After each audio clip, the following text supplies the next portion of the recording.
I know that we're probably going to be facing a lot of rain here in the next couple of days. That's what I did see on the weather service. And that can be a good thing. Rain would be really good. So if there is rain coming in, and I think there is, I think we still have a day or two to get seeds in the ground before the rain starts falling. Okay.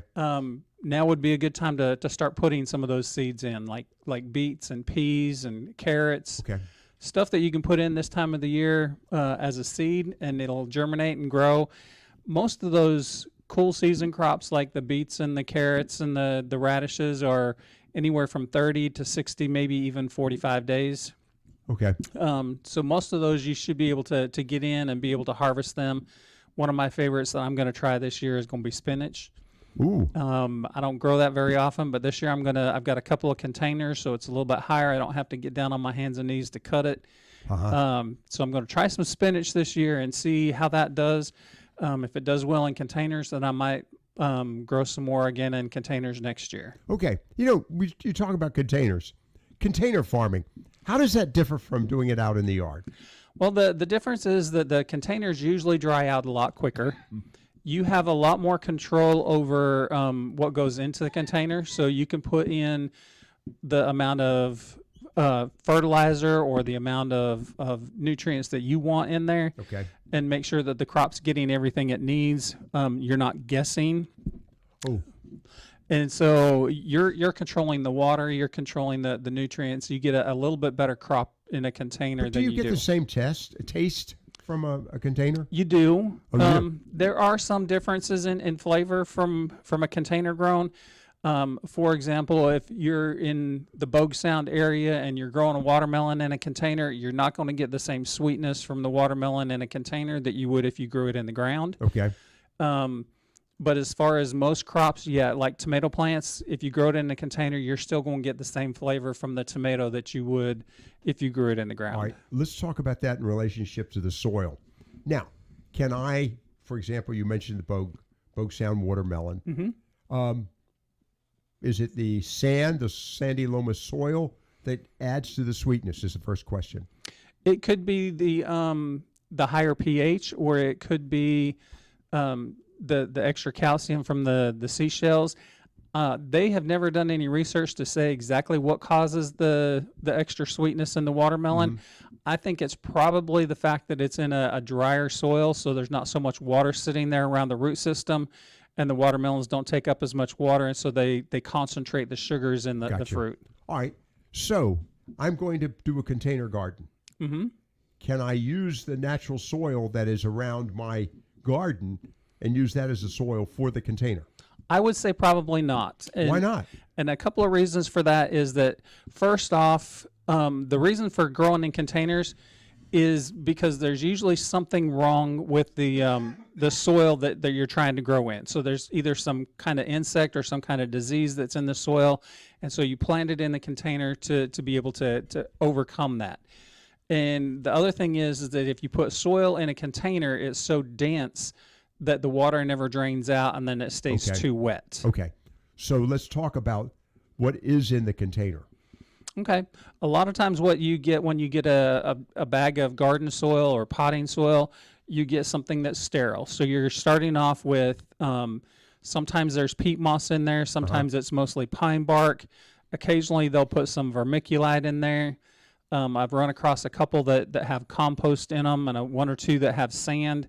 But that sand is usually been sterilized, so it's undergone some kind of usually a steam treatment to sterilize that, so there are no insects or diseases that might be in there. Usually that kills all the weed seed as well. So you're starting with a sterile environment, and so you're putting in everything that plant needs, the nutrients, the water, the calcium, everything that plant needs, you're having to add to the soil. All right. So now I've put all that into soil. Let's talk about the size of the container, and what do you do insofar as, you see, with outdoor or in natural environments, you've got plenty of sunlight. It just comes and goes. You rely on nature to take care of a lot of the aspects of the maintenance of your product or your garden. Right. But now in the container, you're it. You're the source of sunlight. You're the source of water. you're the source of nutrients and what have you. Well, that's the good thing about containers. It is that if it's not getting enough sunlight where it's at, you can move it to a sunnier location. That's right. Or if it's burning up whatever's in the container, you can move it to a shadier location. The other thing is you're still getting some rain, but you have to remember, even if it rains a quarter of an inch or half an inch, you're probably going to need to water it because you've got a deeper container. The water goes through a lot faster and it dries out a lot quicker because of the fact that there's so much pore space in there. Okay, so that was one of the things we talked about in the past.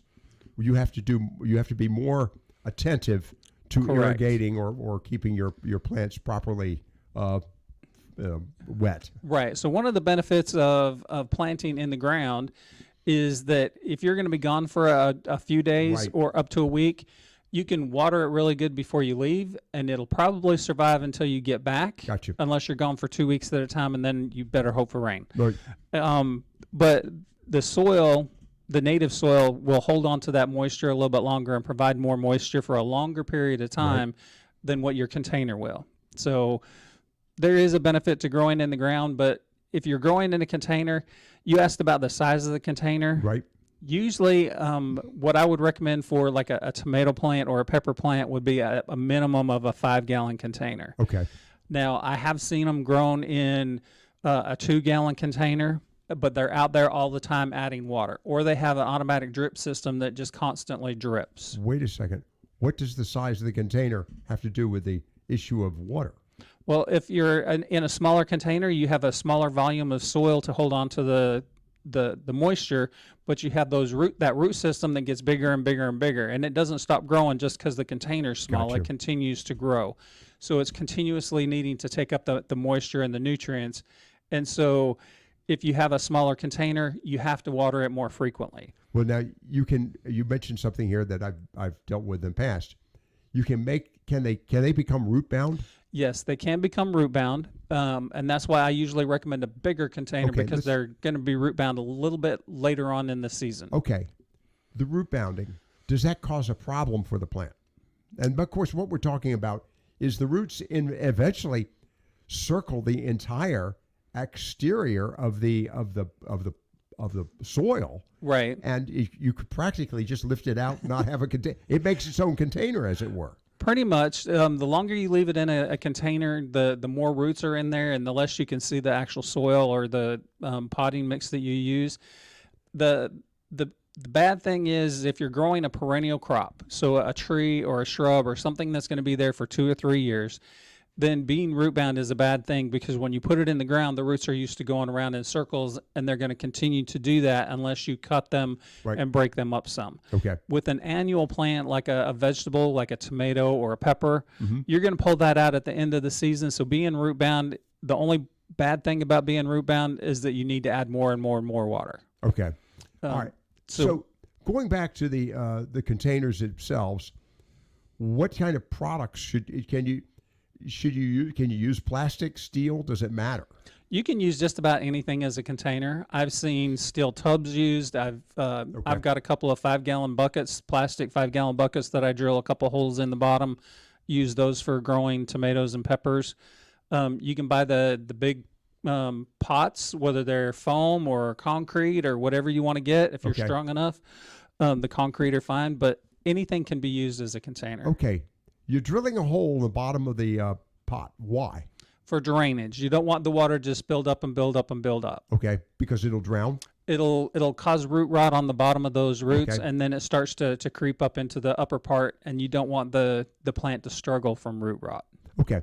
And before we go to the break, talking about the issue of being root bound, and if you do have a product that is root bound and you're going to repot it, what do you do with those circular roots?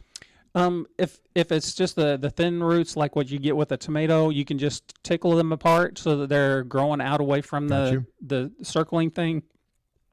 If they're woody roots, sometimes you have to take a shovel or a hand pruner and cut the roots. But what you want to do is you want to stop that circling and get them to grow out into the soil that's surrounding the area where you're planting. So because I did that with a tree, it was root bound. It was in a bag. And so what I did was I just took a razor and I just sliced through the roots that were circling the the root ball. Right. And what that does is that causes it to branch out. So if it's a really Okay. bad, then a knife will work really well. Okay. If it's just like a small, a lot of times when you buy annuals and get ready to plant them in the ground, all you can see is roots. It's good to just take your fingers and tease them apart, get them so that they'll start growing Okay. out. And that's a good thing to do with a lot of those annuals, unless what you're seeing is either mostly soil or up to 50% soil, then they'll start growing out on their own. The whole concept of containerized gardening. Next question: if you're doing a lot of containers, where would you do it? Can you do it? Do you leave the containers outside? Put them in your garage? Take them. Where do you do? Where's a good place to store your containers? Well, a lot of people will grow different kinds of plants in containers. Okay. If it's a vegetable plant, you probably want to leave it outside. If it's a vegetable, like a tender vegetable like a tomato or a pepper, and we're going to have cold temperatures, you probably want to bring them inside overnight and then put them back outside when the temperatures have warmed back up. When you say outside, bring them inside the house, or put them in the garage, for example. I put mine in the garage, but I do know people that don't have a garage, so they'll bring them into either a mud room or into a entryway and just park them there for a couple of hours. Okay, you're taking it from a fairly cool climate into a warm climate in the home, and usually a drier climate as well. What kind of problems does that cause? It doesn't usually cause a whole lot of problems with the plant. What'll happen when greenhouse growers want plants to really grow fast, they'll let the days be cool and the nights be warm, and that causes faster growth. The days be cool and the nights be warm? Right. They'll run the drip air, the drip cooler or the swamp cooler during the day to cool the temperatures off during the day.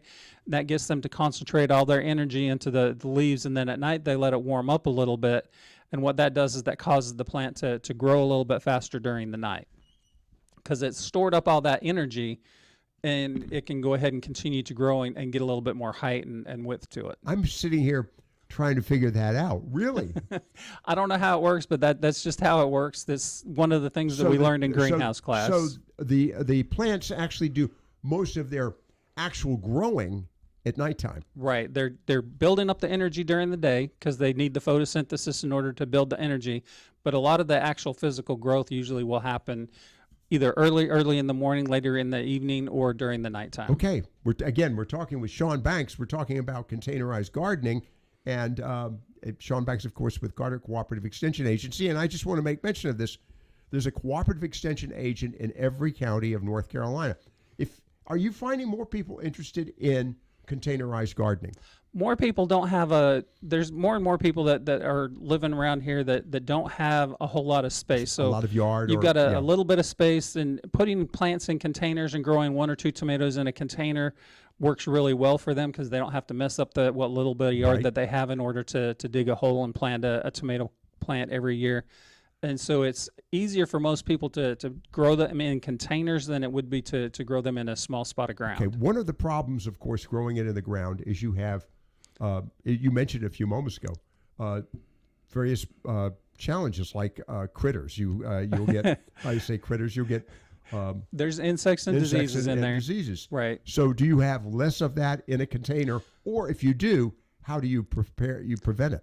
Well, in a container, you're starting with a sterile medium, so you don't have those insects and diseases in that soil in the container. If you use that same soil for that same crop 2 or 3 years in a row, then there is a possibility that you're building up those microbes in the soil, and then you end up starting to have those disease problems. Okay. The good thing is you can just dump that out and start fresh again. Where should you dump it? Me personally, I dump it on the low spots in my yard and just rake it over and let the grass grow over the top of it. All right.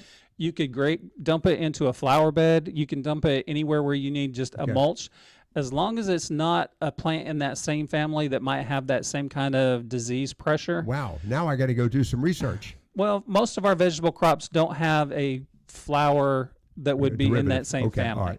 All right. So I've got, I'm working in container. Now, the next question is, the harvesting from a container crop. Let's take, for example, tomatoes will continue to produce all summer long. Well, for over a period of time. Right. You have some potatoes that grow that are producing into the fall and winter. You do. Okay. So if I've got a container, let's take your interest in spinach. You're going to do that in a container. Right.